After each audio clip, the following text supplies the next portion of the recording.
Mañanas en Libertad, con Luis del Pino.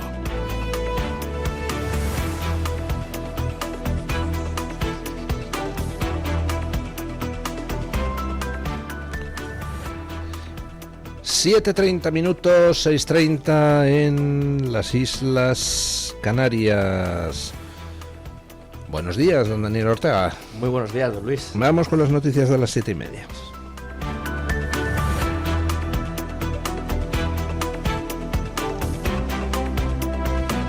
La selección española de fútbol firmó ayer una actuación memorable al derrotar por 2-0 a Francia en el estadio de Dallas y clasificarse para la final del Mundial 2026, que se disputará este domingo en el estadio MetLife de Nueva York. Será la segunda vez que España dispute una final mundialista tras el histórico título conseguido en 2010. El partido se puso de cara en el minuto 22 cuando Lamine Yamal provocó un penalti tras ser derribado por Lucas Digne. Mikel Oyarzabal transformó la pena máxima con un disparo a media altura para adelantar a la Roja, que dominó el centro del campo desde ese momento. En la segunda mitad llegó el 2-0 definitivo. Dani Olmo combinó con Pedro Porro, que culminó la jugada con un potente disparo en el minuto 58. A partir de ahí, España defendió su portería de manera excelente y neutralizó a Kylian Mbappé, que prácticamente no recibió el balón. Con el pitido final, la celebración fue total. España volvió a imponerse a Francia, como ya hizo en las semifinales de esa Eurocopa 2024 y la Nations League del 2025. Y ahora espera rival para la gran final, que saldrá de ese duelo que veremos hoy entre Inglaterra y Argentina. La gloria mundial está a un solo partido. Don Daniel Ortega, ¿qué le pareció el partido? Bueno, don Luis, espectacular. Todavía tiene usted que pellizcarme porque no sé si sigo soñando o esto es la vida real. ¿Qué fue lo mejor y lo peor del partido? Lo mejor, como te he escuchado antes que comentabas en el primer bloque con Eric, esa solidez, ¿no?, que mostró España, no solo que viene mostrando en todos los partidos defensivamente, sino también en ataque. Al final, yo creo que minimizar a una selección como es Francia, ¿no?, que venía como la clara favorita, y ayer es que no chutó ni entre los tres palos. O sea, el único que tuvo alguna ocasión así más clara fue Kylian Mbappé, pero las mandó todas fuera. O sea que para mí yo creo que gran trabajo de toda la selección, de Luis de la Fuente, y meritazo de España, por supuesto. Tenemos una defensa impresionante, tenemos un medio del campo brutal.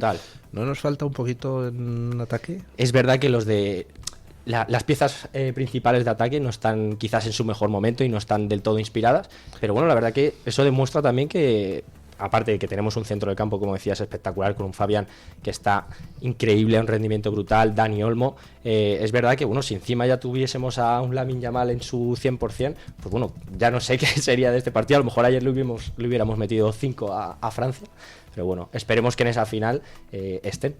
¿Sabe usted a mí quién me da un poquito de pena? ¿Quién? El pobre defensor que le hizo un penalti a Yamal, absolutamente estúpido. O sea, porque no vio a Lamine Yamal, se da la vuelta y me trata de pegarle al balón y le mete un patadón a Yamal brutal. Entonces se veía que era un penalti, hombre, en fin, no deliberado, pero penalti. Sí, es prácticamente un error de novato, porque es verdad que no le ve, pero él lanza la pierna, deja la patada, y Lamine además que encoge el cuerpo, porque sabía como que iba al choque, pero le recibe la patada y penalti. Y le enfocaba la cámara al francés después de aquella estupidez, y se le veía perfectamente, se le leía de los labios un insulto muy francés de el equivalente a nuestro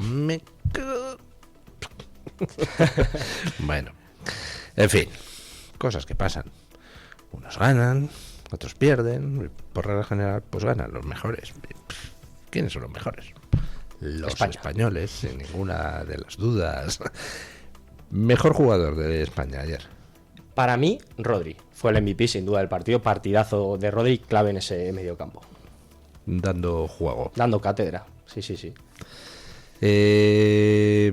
Pedro Porro, pues ahí a aprovechar ocasiones que se le da muy bien.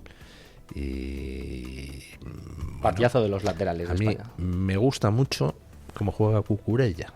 es un tío también enormemente sólido y que lo mismo está abajo, que está arriba, que no sé, me parece un jugador muy completo. Sí, es un jugador completísimo que, como bien dices, pues puede estar abajo defendiendo y en ataque también, pues es clave, ¿no? Para esos últimos pases. Para mí Cucurella está haciendo un mundial brutal y ayer lo vimos. Para mí los laterales junto con Rodri fueron los mejores del partido. Me alegra que para la temporada que viene vaya a estar jugando el Atleti de Madrid. En el Real Madrid, que juega en el Real Madrid, me cago en la mar, pero por Dios, ¿cómo hemos dejado escapar esta oportunidad?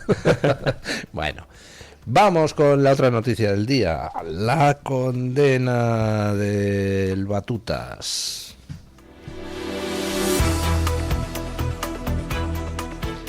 David Sánchez, hermano del presidente del gobierno, ha sido condenado a 9 años de inhabilitación para cargo público por un delito de prevaricación administrativa. La Audiencia Provincial de Badajoz también ha impuesto la misma pena al presidente de la Diputación de Badajoz y líder del PSOE extremeño, Miguel Ángel Gallardo, al considerar acreditadas irregularidades en la creación y adjudicación de varias plazas públicas, entre ellas la ocupada por David Sánchez. Tras conocerse el fallo, el secretario de organización de Podemos, Pablo Fernández, ha asegurado que existe una clarísima intencionalidad política detrás de la condena. Fernández ha recordado que Podemos denunció este caso en 2017 y ha defendido que, aunque considera que hubo un caso de enchufismo, la condena habría sido menor si el acusado no fuera el hermano de Pedro Sánchez. Ay, Dios mío, se puede hacer el ridículo, se puede hacer mucho el ridículo y luego se puede ser Podemos. Dice que hay una clara intencionalidad política en esta condena. Claro, le han recordado a Podemos, pero si fuisteis vosotros los que denunciasteis el caso, si fuisteis vosotros los primeros que denunciasteis el caso en 2017, salisteis a los medios a decir están enchufando al hermano de Sánchez, y cuando se abrió causa judicial Podemos lo celebró por boca de su portavoz, Yone Belarra. Y ahora resulta que, aquí hay una clara intencionalidad política. Dice, la condena habría sido menor si no fuera el hermano del presidente. Pero chicos, si la condena ha sido una basura, o sea, la condena es lo menos que dan de condena. A mí no me gusta la condena que le ha caído a David Sánchez, precisamente porque me parece poca. 9 años de inhabilitación y 18 para Gallardo, y luego también han sido condenados otra media docena de funcionarios de la Diputación que participaron en todo el enjuague. Pero ya está, inhabilitación. No va a tener el hermano de Sánchez que devolver ni un solo euro, porque resulta que quienes lo tenían que haber exigido, que son los únicos que estaban legalmente habilitados para ello, que eran el perjudicado directo, la Diputación de Badajoz, cuyo dinero fue a parar ilegalmente al bolsillo del hermano de Sánchez, y la Fiscalía, que es quien representa al Ministerio Público, ninguno de los dos lo reclamó, con lo cual pues los jueces no pueden hacer nada, no pueden condenarle a devolver la pasta, porque los dos que podían hacerlo resulta que no lo han pedido. Al contrario, la Diputación de Badajoz pagó la defensa de algunos de los imputados y la Fiscalía ha actuado como defensa a lo largo de todo el proceso, como defensa de los corruptos. Con lo cual tenemos un problema. Tenemos a una fiscalía que debería perseguir el delito, que se pone a defender al delincuente, porque el delito resulta que es que quienes mandan están robando. La Fiscalía General del Estado debería ser una organización independiente. ¡Anda! Pero si resulta que lo es. Nuestra Constitución garantiza la independencia de la Fiscalía General del Estado. Una vez nombrado el Fiscal General del Estado, no le puede quitar el gobierno, ni le puede dar instrucciones. El Fiscal General del Estado es independiente, y a partir de él, todos los fiscales que de él dependen. El problema no son las leyes. El problema no es que tengamos unas leyes que permiten... No, las leyes consagran la independencia de la Fiscalía General del Estado. El problema es la actitud. El problema es que hay una parte de la clase política española que perdió hace mucho tiempo el respeto a las formas democráticas. hay cosas que no hace falta plasmar en las leyes. Por ejemplo, que si te pillan a tu hermano siendo un delincuente, pues que, hombre, tienes que dimitir. No puedes continuar como presidente de gobierno. A tu hermano le han condenado porque se aprovechó de que era tu hermano para cobrar por la cara sin dar un palo al agua, básicamente. Pues tú no puedes seguir en la presidencia del gobierno. Pero no hay ninguna ley que diga eso. Es que no debería hacer falta. El problema de España no es de leyes. El problema de España es que tenemos una parte de la clase política que no entiende esos usos básicos de convivencia social. Si me han pillado al hermano, pues en fin, me voy a la calle. Y con los fiscales defendiendo a los acusados en lugar de participar en la acusación, pues 3/4 de lo mismo. Si es que la ley dice que la Fiscalía General del Estado es independiente y tiene que perseguir el delito, pero en este caso concreto, pues resulta que es que la Fiscalía General del Estado, desde el nombramiento del delincuente de García Ortiz, pues se ha puesto al servicio del gobierno. Claro, pues eso no hay ley que lo pueda evitar. No es un problema de ley, es un problema de que tenemos una parte de la clase política que ha dejado de creer en el Estado de Derecho y en la democracia y que son una banda de chorizos. Punto. No necesitamos más leyes, lo que necesitamos es echar a estos ladrones, a estos sacamantecas, a estos rateros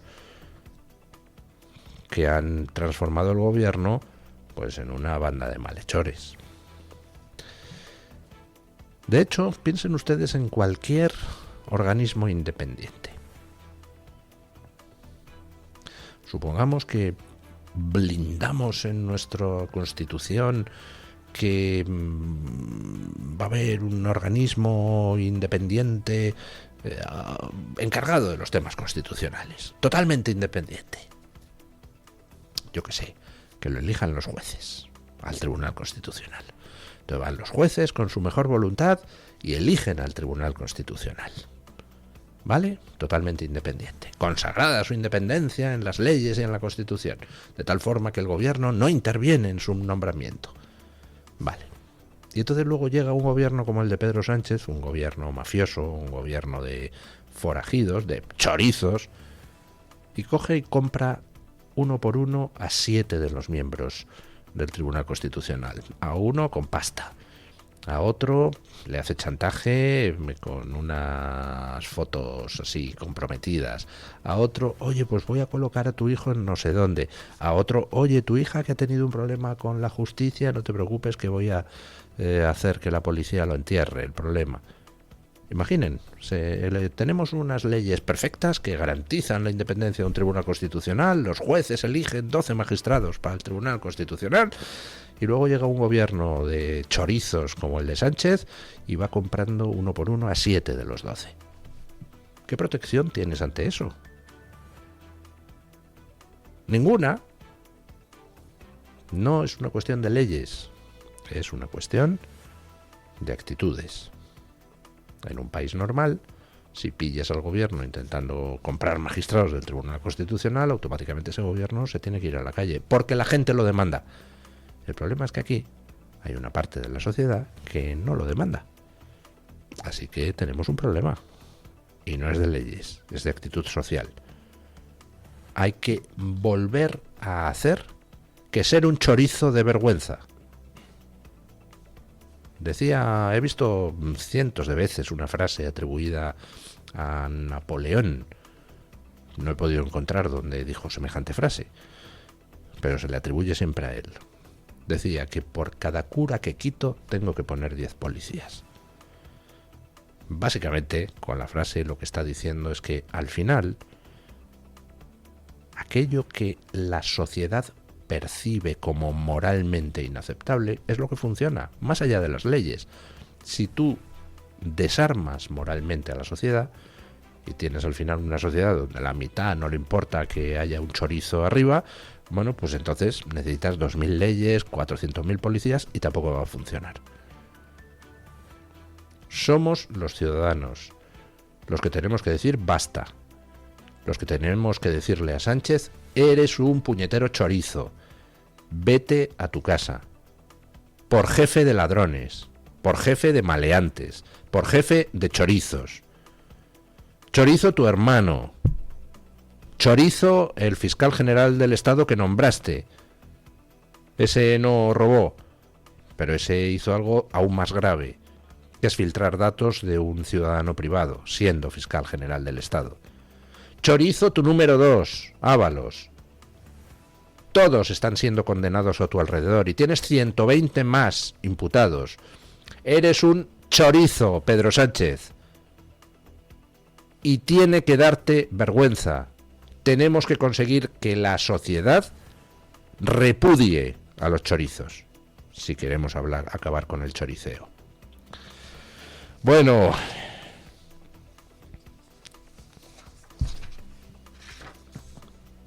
hablando de García Ortiz, hombre, hoy declara su número 2, Diego Villafañe, por la causa de las cloacas. Escuchen.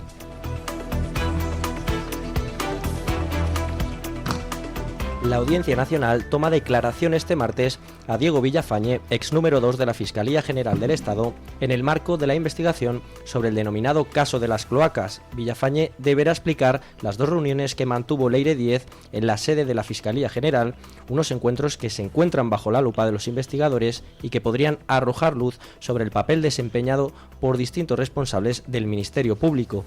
La declaración se considera especialmente relevante porque puede ayudar a esclarecer quién autorizó esos contactos y qué relación existió entre la llamada fontanera socialista y la cúpula de la Fiscalía. La investigación mantiene el foco sobre el fiscal general del Estado, Álvaro García Ortiz, mientras continúan las diligencias para determinar el alcance de estas reuniones. Pues hoy declara el número 2 de García Ortiz, el que estaba al frente de algo que se llamaba Secretaría Técnica o algo por el estilo.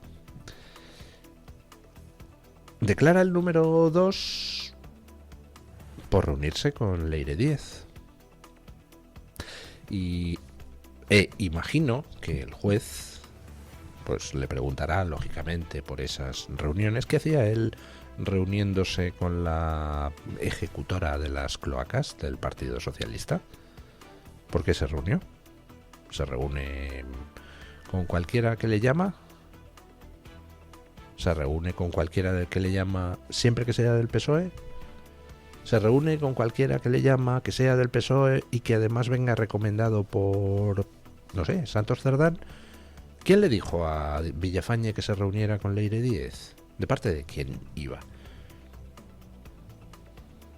De la misma manera que hemos visto conversaciones entre Koldo García, conversaciones de WhatsApp entre Koldo García y Ángel Víctor Torres, donde a Ángel Víctor Torres solo le falta lamerle la bota a Koldo García, lo que demuestra que Ángel Víctor Torres era consciente de que Koldo García estaba un peldaño por encima de él, lo que nos autoriza a preguntarnos de dónde venía la autoridad de Koldo García. De esa misma manera, pues nos preguntamos de dónde venía la autoridad de Leire. ¿Era de Santos Cerdán? ¿O era, como Leire decía, del 1? Porque Leire Díez iba presumiendo de que lo que hacía lo hacía por orden del 1, del que más manda. Palabras textuales. El que más manda no era Cerdán. No era Cerdán el número 1. El número 1, el que más manda, Pedro, al que se refiere también Leire con ese nombre en alguna conversación, pues solo hay uno, que es Pedro Sánchez, el hermano del pianista condenado. Pero Diego Villafañe, el número 2 de García Ortiz, tendrá que explicar también alguna otra cosa. Por ejemplo, ¿por qué ordenó por escrito a la Fiscalía de Badajoz que archivara una causa contra Leire Díez? Va el número 2 de García Ortiz como testigo, pero me da la sensación de que podemos estar en vísperas de otra imputación. Porque hay cosas que el juez le va a tener que preguntar y que lo mismo es bueno que Diego Villafañe esté asistido de abogado para poder contestarlas. Hay otra cosa que plantea esta declaración y todo este episodio de la implicación de Diego Villafañe, el número 2 de García Ortiz con Leire Díez. ¿Qué es lo que sabía García Ortiz?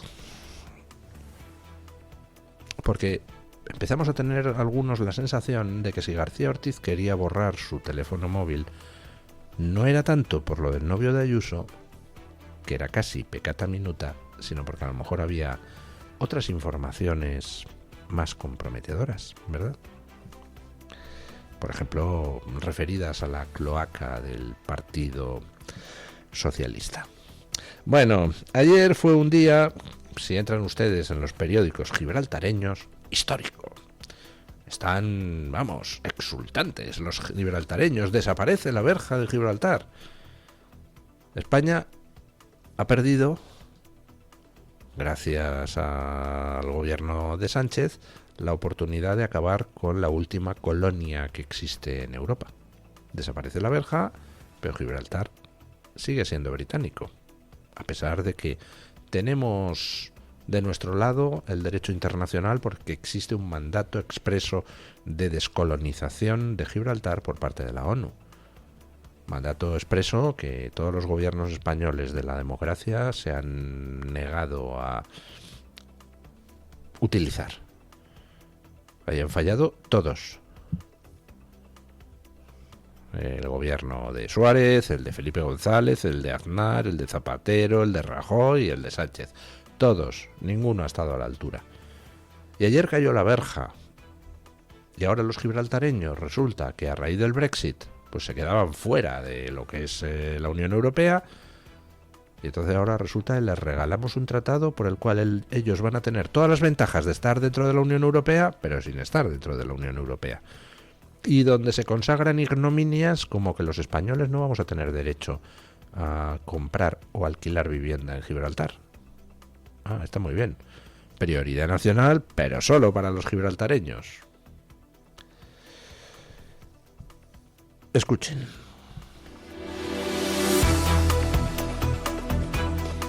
Gibraltar ha vivido una jornada histórica con la retirada del último tramo de la antigua verja fronteriza que durante décadas separó físicamente el Peñón de España. Coincidiendo con el inicio de las obras, cientos de personas cruzaron la frontera en ambos sentidos en una imagen que las autoridades gibraltareñas han presentado como un símbolo de la nueva etapa abierta tras el acuerdo alcanzado entre el Reino Unido, España y la Unión Europea sobre el futuro estatus de Gibraltar.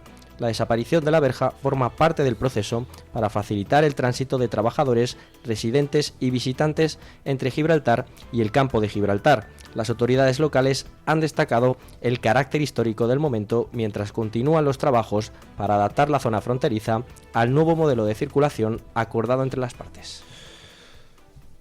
O sea, que al final resulta que el alcalde de Gibraltar, Fabián Picardo, puede tener una casa en una zona exclusiva de Málaga. La tiene, de hecho.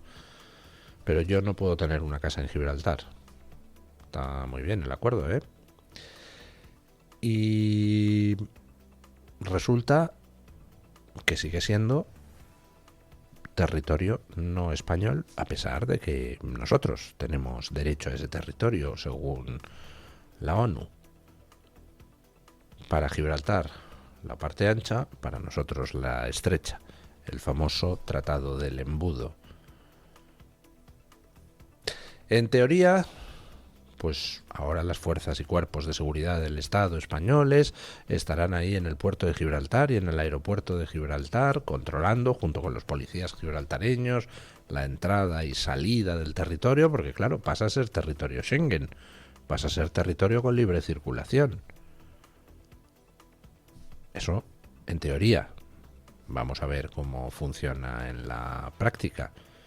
Y desde luego no resuelve el problema de la soberanía. Lo único que ha cambiado, eso sí, es el precio del tabaco, que se ha unificado con el precio que hay en España, el tabaco y el alcohol. con lo cual desaparecerá el contrabando de tabaco y de alcohol a través de la verja. Pero me da la sensación de que esa es la única ventaja.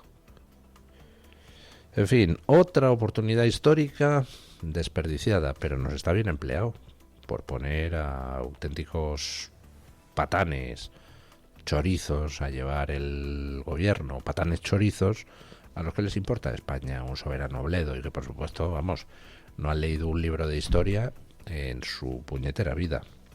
Bueno, ayer se detuvo en Francia a Monsieur Cambio Climatique,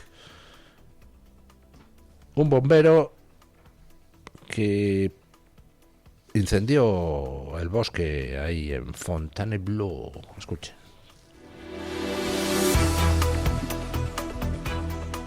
La policía francesa ha detenido a un bombero voluntario como presunto responsable del incendio forestal declarado en el bosque de Fontainebleau, una de las principales joyas naturales del país, situada a unos 60 kilómetros de París. El fuego ya ha sido perimetrado por los equipos de emergencia, pero ha arrasado más de 2.000 hectáreas de este histórico espacio natural conocido por su valor ecológico y turístico. Las autoridades investigan ahora las circunstancias en las que se originó el incendio y el posible papel del detenido, mientras continúan las labores de vigilancia para evitar reactivaciones de las llamas en la zona afectada. Ay, pero esta policía francesa, qué fascismo. Detienen a un pobre bombero por haber prendido el fuego, con lo fácil que es hacer como Juanma Moreno y como Pedro Sánchez, de echarle la culpa al cambio climático. Dicen, ¿quién ha quemado el bosque de Fontainebleau? El cambio climático. Fíjate, con eso te ahorras el dinero de la investigación policial, dejas en paz el pobre bombero, que total, pues supongo yo que lo único que pasa es que le gusta un poco eso de ver las llamas, que siempre son un poco hipnóticas, ¿verdad? Ay, tenemos que enviar a nuestros políticos, especialmente a Juanma Moreno y a Pedro Sánchez, a París a dar clases a los políticos franceses. Si se produce cualquier tipo de cosa, le echáis la culpa al cambio climático. Y así no tenéis que responder, por ejemplo, ¿cómo es posible que hubiera un poste eléctrico con alimentación y que estaba absolutamente podrido y que realmente no alimentaba a nada porque el restaurante al que iba estaba cerrado desde 2009, ahí en Almería? ¿Cómo es posible que se pudieran propagar tan rápidamente las llamas? Quizá porque no se ha desbrozado el monte en ¿cuántos años? ¿20? ¿Cómo es posible que no existan medios aéreos de extinción en la cantidad necesaria? ¿A dónde se ha ido el dinero? ¿A contratar a amigas, amigues y a amigos? ¿Para qué dar cuenta de todo eso en el incendio de Almería? Le echas la culpa al cambio climático y ya está. Pues eso, hay que darle clases a la policía francesa. Hombre, no hay que detener a bomberos por prender el bosque. Hombre, no, echarle la culpa al cambio climático y chimpún. Por cierto, ya están identificadas las 13 víctimas del incendio en Almería. Un estadounidense, creo que hay un francés, varios belgas, varios ingleses y una española. Bueno, hacemos una breve pausa publicitaria y perdón, vamos con don Francisco Carrera para que nos cuente qué trae hoy la Gaceta en portada. Buenos días, don Francisco. ¿Qué tal? Saludos, muy buenos días a los oyentes de Mañanas en Libertad. En este 15 de julio vamos a repasar algunas de las noticias más importantes que forman parte de la portada de la Gaceta. Obviamente hoy la actualidad pasa por la victoria de España en la semifinal del Mundial, triunfo ante Francia que nos permite jugar la final del campeonato ante Inglaterra o ante Argentina. Se lo contaremos sin duda en nuestro periódico, pero además de esa noticia deportiva les vamos a contar también informaciones como esta que firma Rebeca Crespo. La Unión Europea de Radiodifusión emite una guía para vetar planos y ángulos de cámara que sexualicen a las atletas.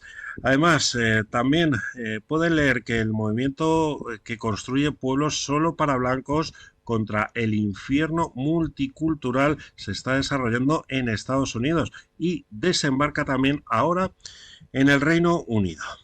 Unai Cano nos cuenta que la Asamblea Nacional Legítima de Venezuela anuncia el impulso de una hoja de ruta para recuperar la democracia con apoyo de Estados Unidos.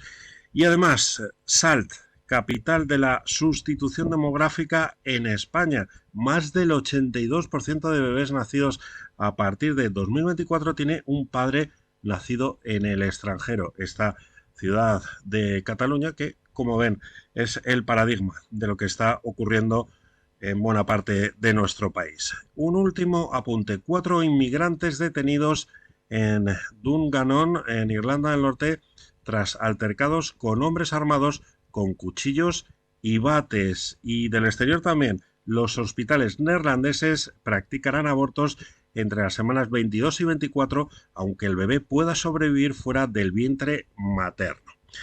Por último, comentarles que, como cada día, tienen a su disposición nuestra sección de opinión con nuestros columnistas de los miércoles, y Santi Orue nos vuelve a traer su viñeta de la Iberosfera.